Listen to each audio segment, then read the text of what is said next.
মোবাইলটার সমস্যা হচ্ছে মোবাইলটা নো সার্ভিস, ঠিক আছে?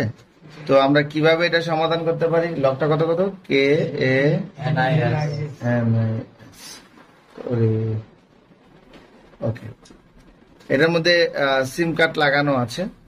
তো আমরা প্রথমে আমরা দেখি এই যে এখানে কি দেখা যাচ্ছে, রবি রবি দেখা যাচ্ছে, তার মানে সিম পেয়েছে, তাই না? যেহেতু সিম পাইছে, জুম করে দেই, দাঁড়ান।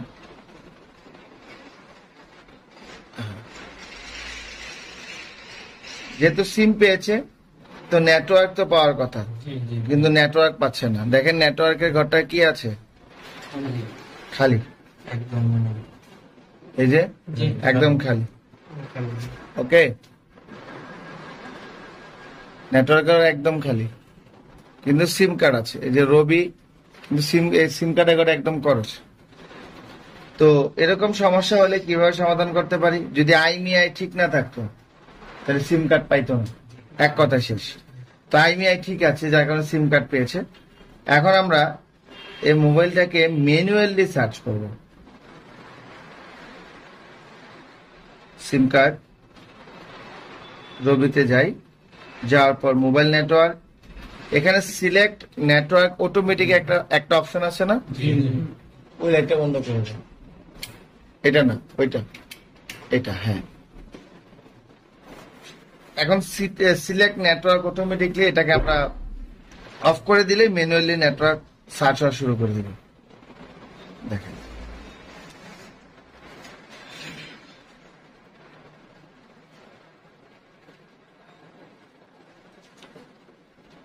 কি লেখা আছে, choice network manually, could not search for mobile network, অর্থাৎ নেটওয়ার্ক কি করতে পারবে, সার্চিং করে পাচ্ছে না। আবার এটাই দেই,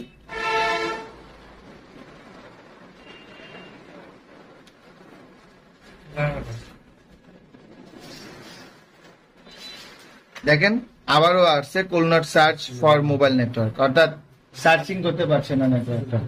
আর এটা তখনই আসে যখন আমার মোবাইলে আরএফআইসিটা খারাপ থাকে, ঠিক আছে? তুললেন, এটা খুলেন, কেবলটা খুলেন। এখন যেহেতু নেটওয়ার্ক পাচ্ছে না, সো আমরা দেরি না করে, বুঝতেই পারছি এটা হার্ডওয়্যার ইস্যু আছে, ঠিক আছে? আর যদি সফটওয়্যার ইস্যু হতো সিম কার্ডই পাইতো না, এক কথা শেষ। চলেন আমরা সেটটাকে অফ করে নিই।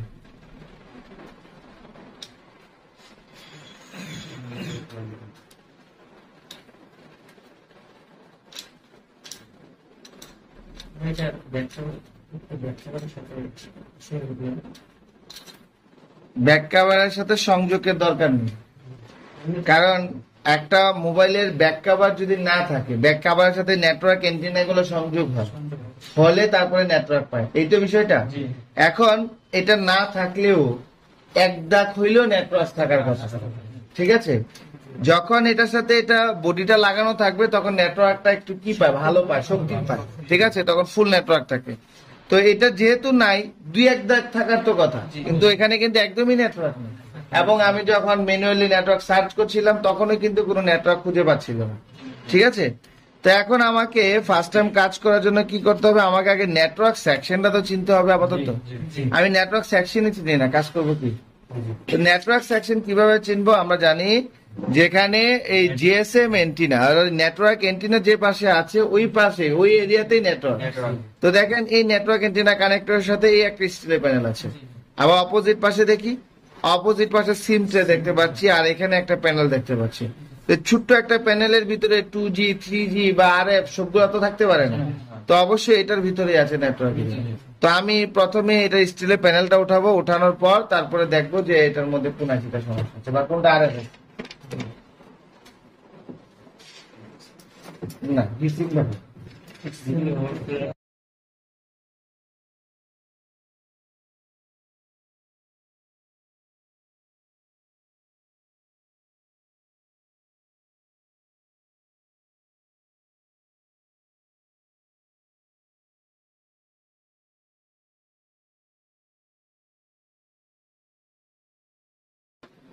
কোনো জোর জবরদস্তি করা যাবে?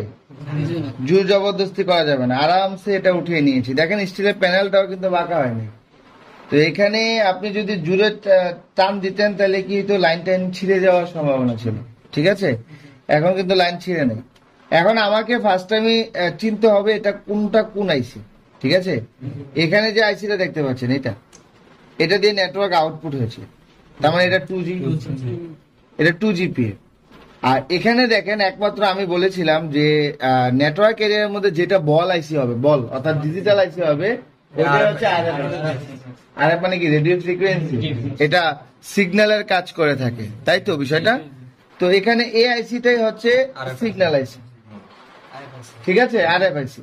তো এখন এই আইসিটার মডেল হচ্ছে WTR। আমি আপনাদেরকে যদি ক্লিয়ার করে দেখাতে যাই, চলুন মাইক্রোস্কোপে আমরা দেখে নিব। এটা হচ্ছে WTR 2965। আর এই WTR 2965 আইসিটা যে মোবাইলের মধ্যে লাগানো হয়েছে, এই মোবাইলগুলোর মধ্যে বেশিরভাগই নো সার্ভিস সমস্যা দেখা যায়।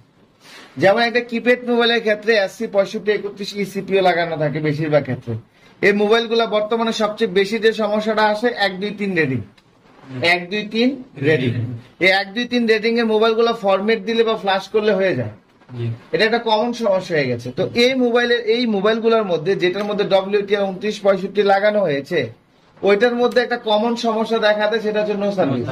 আর এটা বেশিরভাগই দেখা দেয় WTR 2965 থেকে।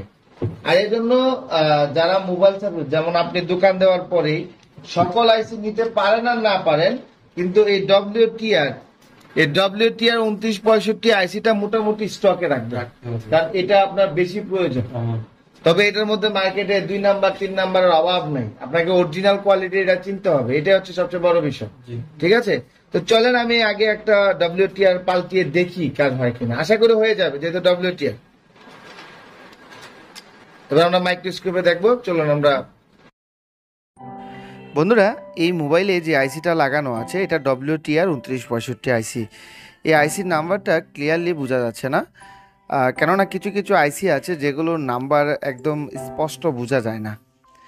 আর এই WTR 2965 আইসি যে মোবাইলের মধ্যে লাগানো আছে, এই মোবাইলগুলোতে দেখা যায় যে বেশিরভাগ ক্ষেত্রে নো সার্ভিস সমস্যা দেখিয়ে থাকে। বন্ধুরা, সাধারণত আমাদের কাছে যখন কোনো মোবাইল নো সার্ভিস বা ইমার্জেন্সি কল সমস্যা নিয়ে আসে, তখন আমরা মোবাইলটা খোলার পর প্রথমেই আমরা নেটওয়ার্কের অ্যান্টেনাগুলো চেক করি, তারপর আমরা নেটওয়ার্ক আইসির আশেপাশে যে ভোল্টেজগুলো থাকার কথা ওই ভোল্টেজগুলো চেক করি, তারপর বিভিন্ন লাইন চেক করে দেখি ওই লাইনগুলো মিসিং আছে কিনা, তারপরে সাধারণত আমরা আইসি লেভেলের কাজগুলোর দিকে অগ্রসর হই। কিন্তু এই মোবাইলটার ক্ষেত্রে কিন্তু আমি তা করিনি, কেননা এই মোবাইলটা যখন নেটওয়ার্কের স্টিলের প্যানেলটা রিমুভ করলাম, রিমুভ করার পরে আমি দেখতে পেলাম যে এটার মধ্যে WTR 2965 লাগানো আছে। আর এই আইসিগুলো আমি যেহেতু এর আগেই বলেছি, এই আইসিগুলো যে মোবাইলে সাপোর্ট আছে ওই মোবাইলে বেশিরভাগ ক্ষেত্রে নো সার্ভিস সমস্যাটা দেখিয়ে থাকে। তো আমরা WTRটাকে পরিবর্তন করে দিব, আশা করি পরিবর্তন করে দিলে আমাদের মোবাইলের সমস্যাটা সমাধান হয়ে যাবে।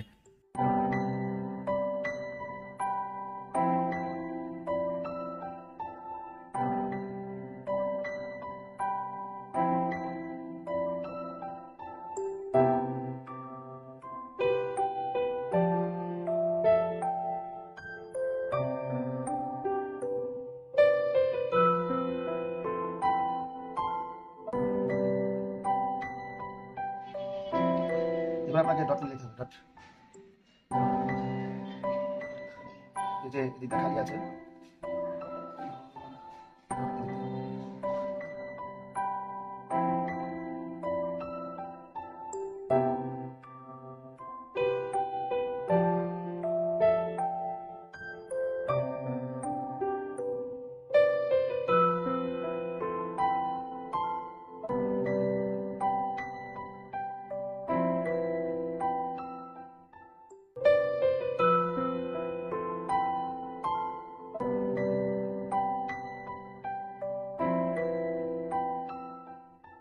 সিং পেপারটাকে উঠিয়ে দিব,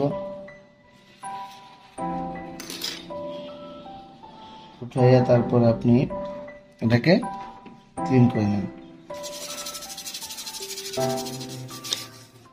ওকে, ওই ক্যামেরাটা স্টপ করে দেন, ওইটা তাহলে দুইটাই করেন। রেডি, 1 2 3।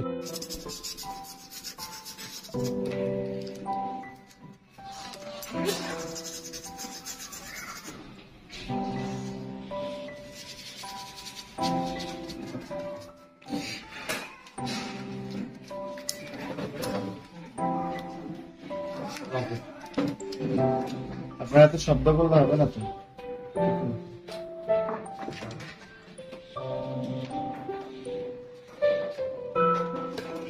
যেহেতু মোবাইলে আইসিটা লাগানো হয়েছে, এখন এই মোবাইলটা কোনো প্রকার শর্টিং আছে কিনা ব্যাটারি কানেকশন করার আগে আমাকে দেখে নিতে হবে।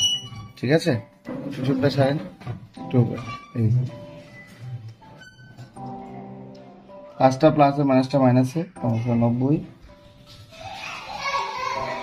ঠিক আছে, তার মানে কোনো প্রকার শর্টিং সমস্যা নেই। এবার আমরা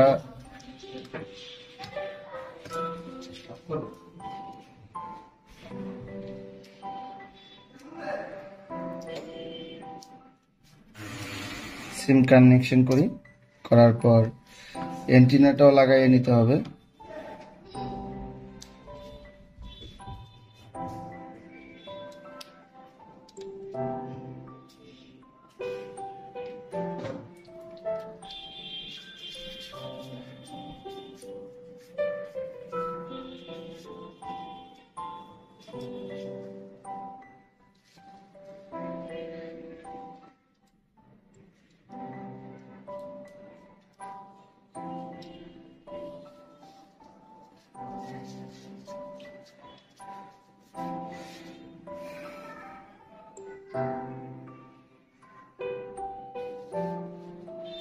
এবার আমরা লকটা খুলি। লকটা কত? KANIS। ওকে, দেখুন লক খোলার আগে কিন্তু আমাদের মোবাইলের সমস্যা সমাধান হয়ে গেছে, দেখতেই পাচ্ছি। দেখছেন নেটওয়ার্ক পেয়েছে। তো সিম কার্ডে যাই,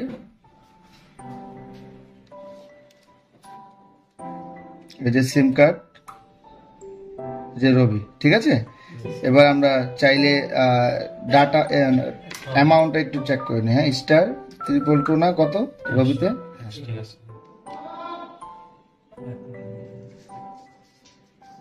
দেখছেন অ্যামাউন্ট দেখিয়েছে, তার মানে নেটওয়ার্ক কাজ করছে, তাই না?